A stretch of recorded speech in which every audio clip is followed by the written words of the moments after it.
Bueno, buenas tardes. Good afternoon. I take this opportunity to meet the press, to go in depth on some of the elements of my address. So let's go straight to the questions. Welcome on behalf of the UN press. In your address, you say that you have evidence that you're going to talk to the criminal court regarding the place where paramilitaries are planning an invasion. Where do you take this evidence? You mentioned the bombardment by the U.S. during the Bush time. Do you have evidence? And where do they come from? Today, there is a resolution in the Council of Human Rights to research on violations of human rights in Venezuela. What is your position? I understand that Ambassador Valero reacted to that. There might be consequences once the next report is handed.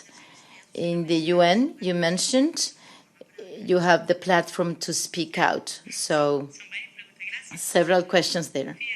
Well,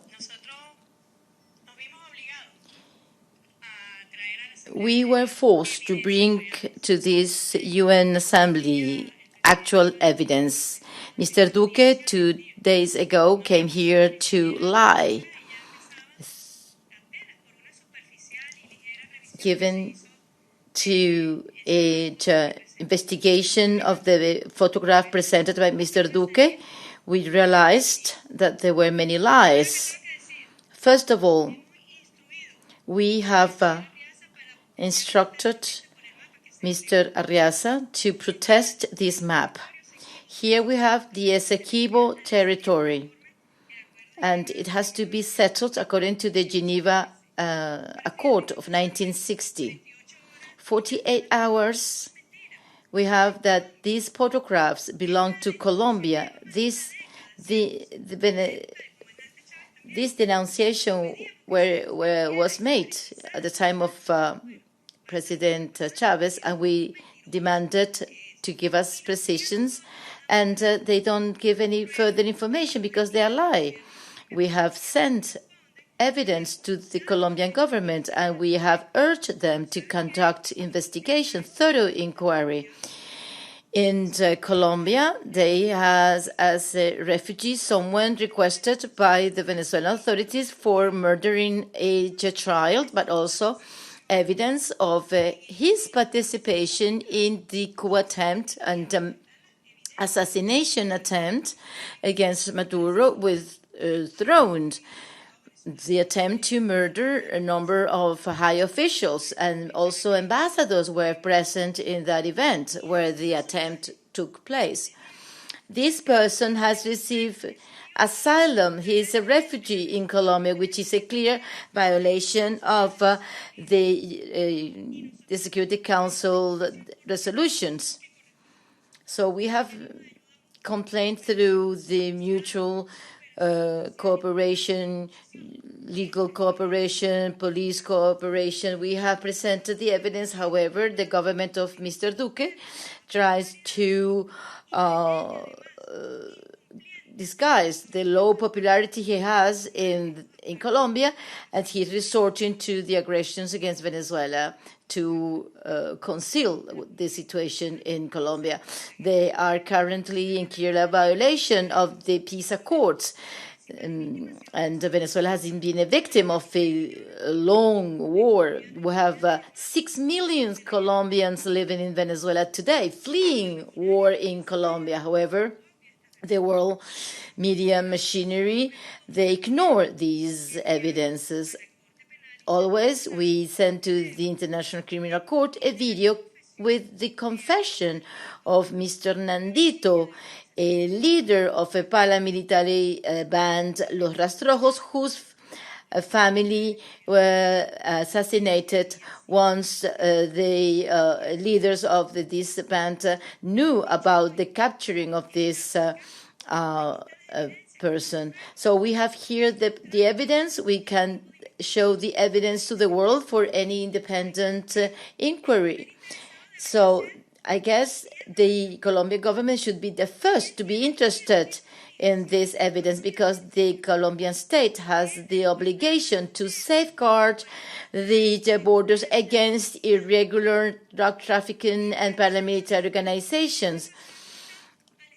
But now they are transferring to us that responsibility. We are taking care of our border. We are fighting these groups, irregular groups, and that's what we are doing right now, and we will continue doing so. And we need to preserve the Venezuelan territorial integrity. As we gave coordinates, and I requested Mr. Duque to write down these coordinates, because these are very accurate coordinates. We have the photograph of these places, of these locations. This is just a tiny example. We have the evidence on how in Colombia they are training, they are financing, and they are arming an aggression against our homeland. Therefore, in a very responsible manner, and not with the oligarchical attitude of Duque, we have evidence here. Por cierto, sí. Cada día aparece un escándalo. Every single day we have a new scandal. Yesterday, the photograph from the Cauca in Colombia, and today another photograph from the Catatumbo in Colombia. It doesn't belong to Venezuela. It is Colombia. So it stood before this holy assembly saying that this is Venezuela, that the ELN is there training, living in Venezuela, and that was a lie. I mean, we are showing the actual relationship that exists between how Mr. Duque calls this alias the Titan, because he is part of the Rastrojo band. Here he is. We have many photographs of these people. This alias Nandito, he was captured by the Venezuelan government a week ago. He confessed. You know why the photographs were taken? Well, because once this failed puppet that has been appointed to undermine the Venezuelan government, once he became president, and luckily he has failed horribly in this attempt, once supposedly he becomes president, well, this military band could continue working freely in the border and killing people and committing crimes. So this should call many governments to reflection. The first,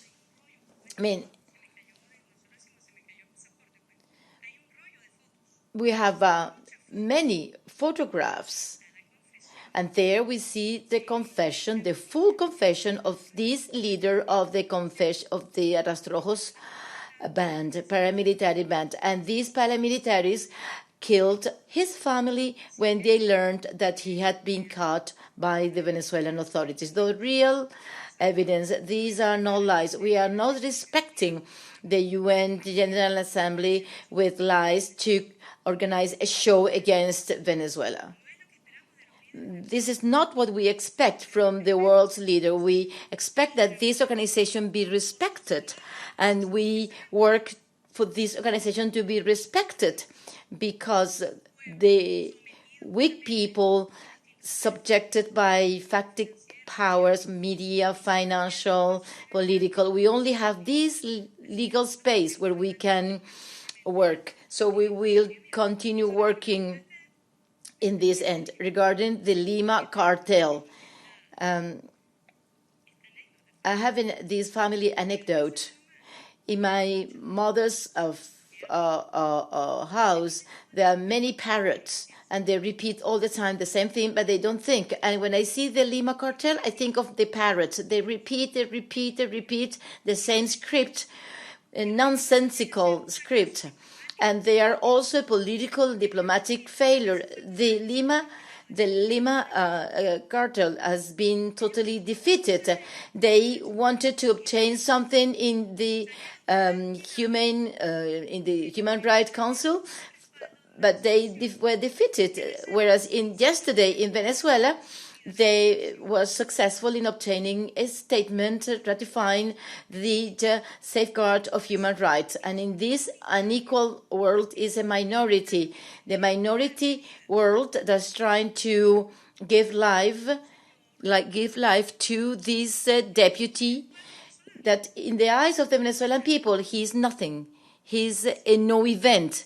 He has devoted himself to steal assets from the Venezuelan people, from PDVSA, stealing our gold. He is a criminal. He is an international criminal organization. And we have the connection between this self-proclaimed, this puppet from the U.S. to undermine and topple the government presided over by Maduro. Well, this person is in clear connection with this paramilitary band. And we have many pictures, we have videos, and he's also connected to Mr. Duque. So you cannot come to the UN and flagrantly lie. That's why we came here to present this evidence. Thank you. Regarding this last element of your answer, the decision made in the Human Rights Council, are you going to cooperate with the effort of the Office of the High Commissioner?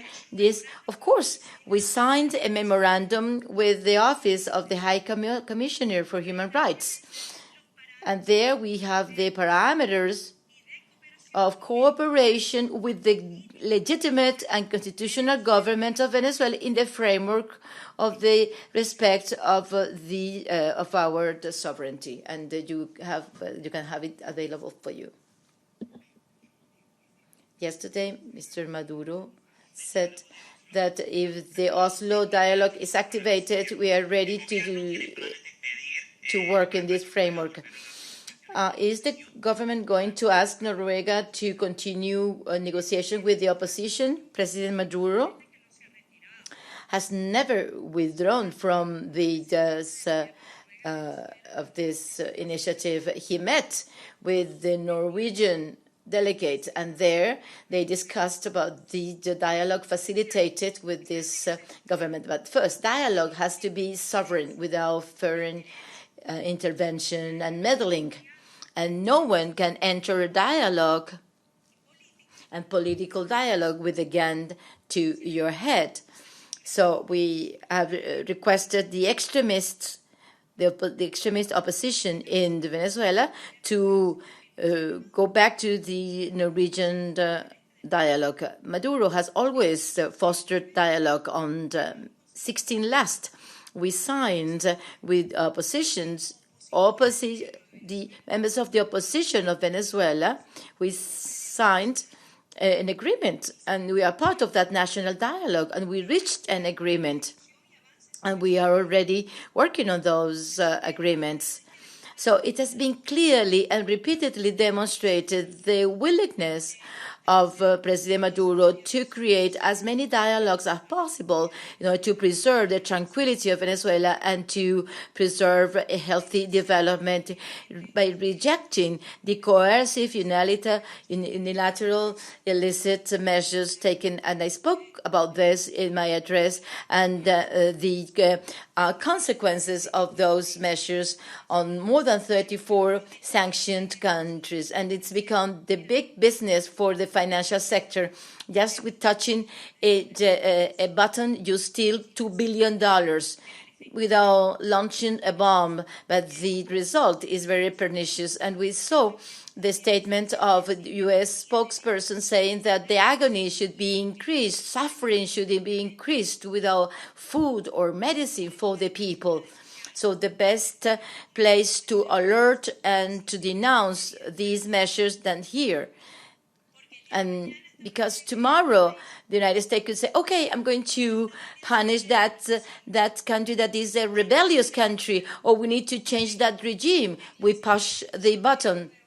the new Treasury Secretary, the new financial Pentagon. Venezuela has been stolen more than $130 billion stolen from Venezuela. More than $130 billion stolen from Venezuela without dropping a single bomb. However, they have stolen, they have robbed our resources. So in the future, they could choose any other country or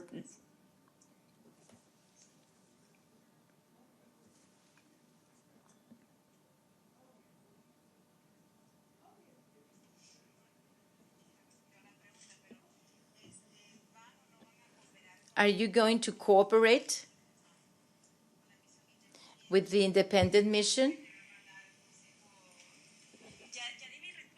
I already answered. We signed a memorandum with the Office of the High Commissioner, and that's what we're going to respect in the framework of the Venezuelan sovereignty.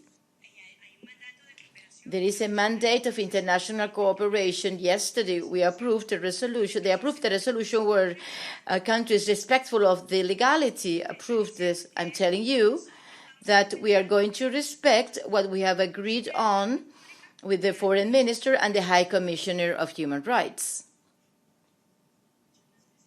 Thank you. Prensa Latina.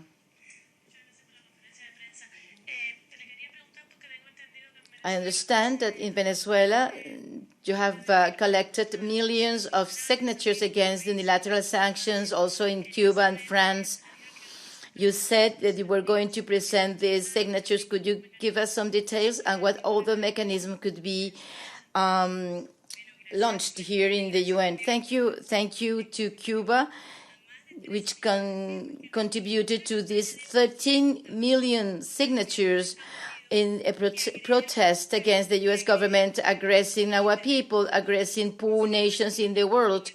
In the framework of this campaign, No More Trump, we gathered more than 13 million signatures, and we're going to hand out to the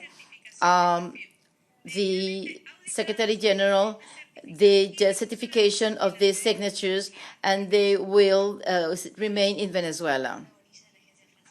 France Press. Have you denounced in the past the attempt to withdraw your credentials? Could you please update us on this effort? The best evidence is that here we are. They were the only one representing legally the Venezuelan people. I'm the executive vice president of the Bolivarian Republic of Venezuela of the Maduro president. That's the answer to your question. It's very simple. It couldn't be otherwise. They could pretend as a joke. These people who are requested by the Venezuelan justice to pretend to be diplomats. It's been a joke, and the so-called Honduran foreign affairs ministers who is not from Honduras. I mean, it's a joke. I cannot answer seriously because I need to speak about legality, and we are the legality, and we are here. Gracias. Gracias, señora vicepresidenta. Muchísimas gracias por su discurso ante la Asamblea General. Tengo dos preguntas. Usted mencionó la desigualdad y recientemente se ha establecido que 8 personas en el mundo tienen más riqueza que la mitad de la población del mundo. Esto es una fuente de inestabilidad. Y sus últimas palabras fueron que había que salvar al mundo de la violencia capitalista. Frank dijo que esto es un genocidio económico, que es un terrorismo económico también. ¿Por qué piensa que los oligarcas se centran en Venezuela? Yo nací en un tiempo donde, y me crecí en un tiempo donde era Venezuela, era Cuba y Corea del Norte. Es porque ustedes quizás controlan la mayor parte del petróleo del mundo. Y hay otra pregunta. Si esto es una competencia entre los oligarcas y el pueblo, los pueblos, piensan que la lucha en Venezuela, donde la gente está resistiendo al colapso que quiere crear Estados Unidos, ¿puede ser esto el equivalente al Stalingrado de la Segunda Guerra Mundial, donde los nazis fueron vencidos? Si Venezuela aguanta, resiste, piensa que esto pudiera ser un golpe a la moral de los capitalistas oligárquicos del mundo. Thank you very much for your question. These coercive measures, unilateral measures, had very clear goals that they cannot mention. First, to defeat what is actually a threat to the system, which is this Bolivarian socialism. When Commander Chavez was elected, he changed the social economic structure in Venezuela, a revolution to include the millions of Venezuelans that had been excluded by puppet governments in the past, to bring about social justice. And that model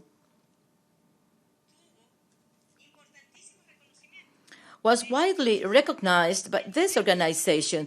The Bolivarian socialism model received rewards by FAO, the World Health Organization, and UNESCO. Why? Because of the progress in education, health, food supply, basic human rights of the whole of the population. The Bolivarian socialism told to the world, yes, we can, because the capitalist model generates wealth, but only for a few. The figures I showed are horrible. 26 people in the world owe the same amount of 3.6 billion people in the world. And Chavez changed that equation in Venezuela, and the world started to see what the Bolivarian Revolution stands for. And the economic warfare is to destroy the model of inclusion, social justice, social protection. At the moment when it is up to President Maduro, who in a very courageous manner has defended our homeland from the illicit sanctions, economic criminal blockade, total blockade, as the U.S. said, total embargo and blockade. We cannot accept bullies. We need to go down the path of legality, sovereign equality of all states. It cannot be a world with bullies steal you, assault you, aggress you, just because they think different from you. It goes against the Human Rights Charter that consecrates the right to equality. Even we are different, we have different opinions, but we need to respect each other. So it enshrines respect and law. So President Maduro is conducting this battle to defend our people.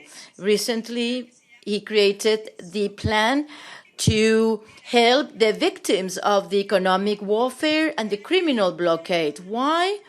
To help the most vulnerable. Because if it is true that sanctions affect all population, bankers, producers, they also attack and menace the most vulnerable, and we need to protect them. However, world propaganda media, it's controlled by those who drop the bombs. How do you explain that more 4 million Venezuelans have left the country? This means perhaps that your government has not been able to solve the domestic situation. Well, first, that's a lie. We have already stated repeatedly that that's a lie. That is not the real figure. Just imagine.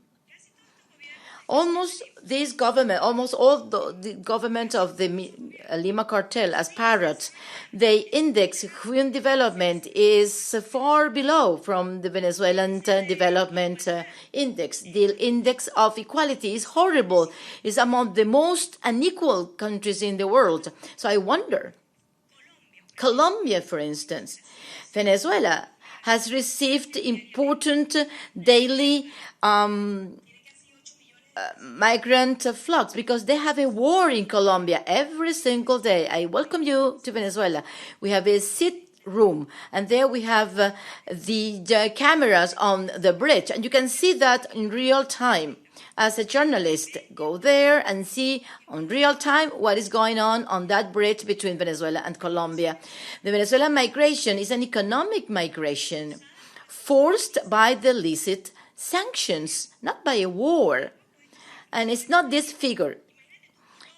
Colombia, that cannot even take care of its population because poverty is very terrible. Just imagine that Colombia has to receive 1 million Venezuelans. It will be collapsed. However, this year we have more students in our school system, and this happens every single year. We have more and more people. Power consumption has increased. Fuel consumption has increased. How come that this happened if 4 million Venezuelans have left the country? I mean, are we ghosts in Venezuela? No, we have real people living in Venezuela. Venezuelans exist, and the Bolivarian Revolution has said we are real people. We are still in Venezuela. So I beg you to be more objective in the way you approach Venezuela. We have visited the border. I come from Telesur. I have a question. Yesterday, President Duque, after his speech, he said to the journalists that he was waiting for a total rejection of Venezuela after his address. Do you think Mr. Duque succeeded in his attempt? Are you going to present this photograph to the General Secretary when you see him as the Duque did with the fake photographs? And third, what is your concern about the TR that failed in the intervention? Thank you very much. Well, let's talk about the TR. A Rio Treaty. That's a ridiculous instrument. Venezuela denounced this in 2015 on May the 14th. Now we have a para-government appointed by the U.S. and the satellite to say that they are Venezuela. There is a single Venezuela, and that Venezuela is here with the actual and real representative. Venezuela is indivisible. It's a single country, and it's the worthy and dignified Venezuela known by the world. There is a single Venezuela. So those evidence will be given to the General Secretary together with the 13 million signatures and also a copy of the agreement of the National Dialogue Accord signed in September. Regarding what Duque said, well, I'm so happy to be here in this press because we received so much love for so many delegations. I'm filled with all the love and passion of all the countries that ratified their agreement and the solidarity with Venezuela. Thank you very much.